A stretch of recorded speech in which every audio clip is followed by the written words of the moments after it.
नमस्कार जी। आज हम बात करने वाले हैं वोकल फ्राई टेक्निक या टूल के बारे में, जो सिंगिंग में यूज़ किया जाने वाला एक टूल है, जो आप वेरियस या फिर कह सकते हैं एक पर्टिकुलर एक्सप्रेशन या भाव जिसे है उसको व्यक्त करने के लिए यूज़ कर सकते हैं।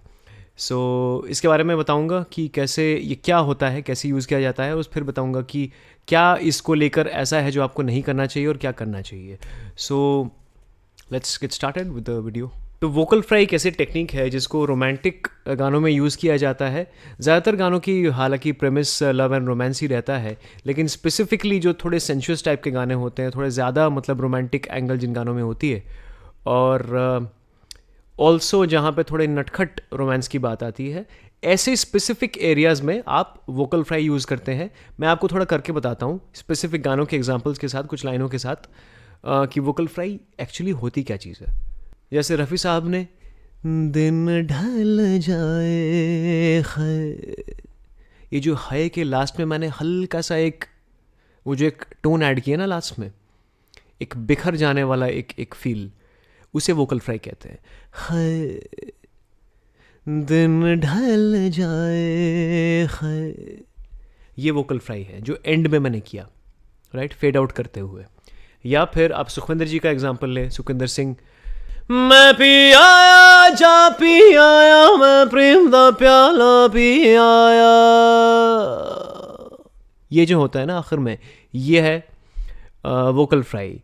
यहाँ पे सोनू निगम ने भी एक गाना गाया है जिसको रॉक कवाली कह सकते हैं, इन वे एक फ्यूजन टाइप का है, अनु मलिक जी की कॉम्पोजिशन है। देखो प्यारे ये नज़ारा, ये दीवाने ये परवाने हैं, इश्क मैं कैसे गुम, हाय।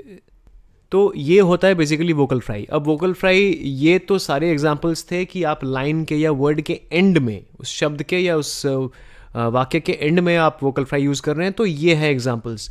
लेकिन शुरुआत में भी यूज़ किया जाता है, जो कि मेनली शुरुआत वाला जो यूसेज है वो मेनली हम देखते हैं कि वेस्टर्न सिंगिंग से ज़्यादा इन्फ्लुएंस में वो चीज़ आती है। जैसे अभी बहुत ज़्यादा प्रचलन में है लाइन के बिगनिंग में वोकल फ्राई यूज़ करना। फॉर एग्जांपल कुछ गाने ऐसे हैं, है ये नशा या है जहर, इस प्यार को हम क्या नाम दें, तो ये हर एक लाइन पे जो हो रहा है इसको वोकल फ्राई कहते हैं, जो बिगिनिंग में मैंने किया। जो प्रीवियस एग्जांपल्स थे उनमें मैंने आखिर में एंड के वक्त किया। तो this is basically is vocal fry, right. तो इसको वेरियस तरह के जॉनर्स के गानों में यूज़ किया जाता है। और जो ऑनेस्टली मुझे बहुत इरिटेटिंग चीज़ लगती है कि मैं आजकल के जब सिंगर्स को सुनता हूँ तब ऐसा लगता है कि भाई वोकल फ्राई ही एकमात्र ऐसी टेक्निक बची है जो सिंगर्स को एक्सप्रेशन के नाम पे याद आती है। टू बी वेरी ऑनेस्ट, देखिए, लोग फैंस होंगे, लोगों को पसंद आती होगी वो चीज़ें, लेकिन जो सच है वो सच है। और जो मेरी फीलिंग्स हैं इन चीज़ों के बारे में और जो मेरा ओपिनियन है वो मैं आप सबके सामने रख रहा हूँ, और जो मुझे लगता है कि सच है इसलिए मैं रख रहा हूँ आप सबके सामने। आगे आप कमेंट्स में बताइए कि आपको क्या लगता है। जैसे अभी के गाने अगर आप सुने, अभी के सिंगर्स को आप सुने, तो आपको समझ में आएगा कि ये वोकल फ्राई टेक्निक जो है इसकी वैल्यू नहीं रह गई है। ऐसे बहुत सारे एक्सप्रेशंस के लिए टूल्स होते हैं, बहुत सारे उतार चढ़ाव के टूल्स होते हैं, बहुत सारे मुर्कियों के तरीके होते हैं, पलटे होते हैं, झटके होते हैं, बहुत सारी चीज़ें होती हैं। तो ये जो स्किल्स हैं, ये जो टेक्निक्स है, जो टूल्स हैं, ये आप कंट्रोल में यूज़ करें तो ही सबसे अच्छा रहता है। जैसे मैंने पहले भी बहुत बार रिपीट किया अपने वीडियोस में कि स्किल्स को, टूल्स को कंट्रोल के अंदर ही यूज़ करें, नहीं तो गाना बर्बाद होता है। तो आजकल वही हो रहा है, एक कहते हैं ना भेड़ चाल। सिंगर्स के इन्फ्लुएंस में आकर क्या हो रहा है, जो जनता है, जो गाना सीखना चाहती है, जो लर्नर्स हैं, जो सीख रहे हैं, इनिशिएट कर रहे हैं, वो जब इन गानों को लर्न करते हैं, सीखते हैं या अनुसरण करते हैं ऐसे सिंगर्स का, तो वो क्या करते हैं कि उन्हीं चीज़ों को रिपीट करते हैं। उनको लगता है कि भाई यही सही है, यही है जो है, लेकिन ऐसा नहीं है। आप लेजेंड्स जिनको हम कहते हैं, 50s 60s 70s 80s और 90s के सिंगर्स को हम लेजेंड्स कहते हैं।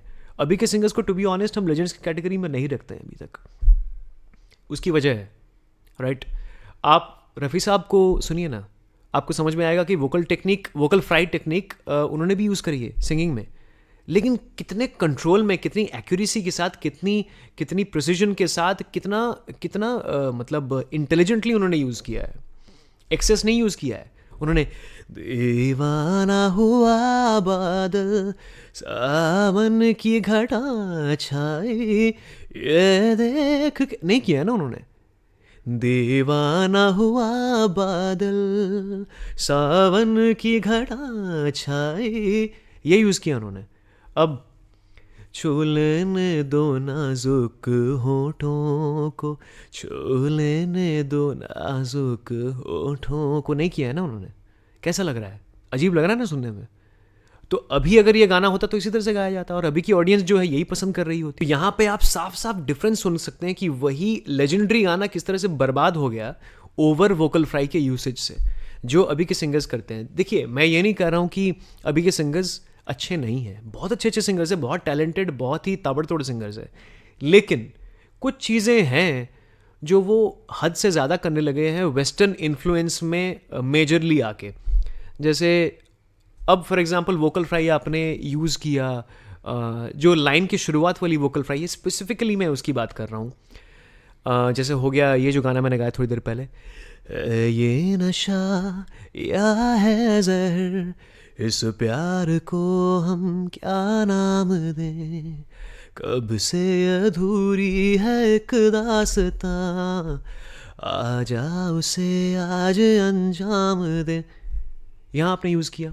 चलो ठीक है, यहाँ पे सूट कर गया, वो सेंशुअस, वो रोमांटिक एक स्टाइल का गाना है, सूट कर गया, चलो जाने देते हैं, चलेगा। भक्ति संगीत में वहाँ तो नहीं करेंगे ना आप, लेकिन कुछ सिंगर्स वहाँ भी कर रहे हैं। आप श्लोक में, मंत्रोच्चारण में वहाँ नहीं करेंगे ना, कुछ सिंगर्स वहाँ भी कर चुके हैं।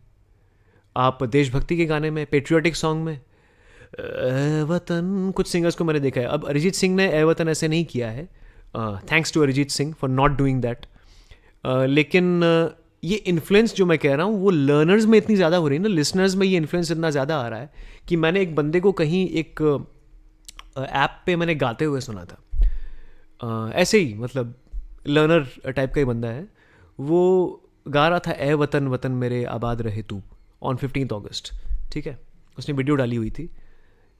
तो बंदा हर लाइन को ऐसे गा रहा था। अब ये पेट्रियोटिक सॉन्ग है, आप देश के लिए गा रहे हैं, ए वतन वतन मेरे आबाद रहे तू, वो अब आपके दिल में रहना चाहिए कि मैं वतन के लिए गा रहा हूँ, वो एक प्राइड रहना चाहिए, समर्पण का भाव रहना चाहिए। वहाँ पे आप गा रहे हैं ए वतन वतन मेरे आबाद रहे तू, how is that gonna happen, how is that going to come out?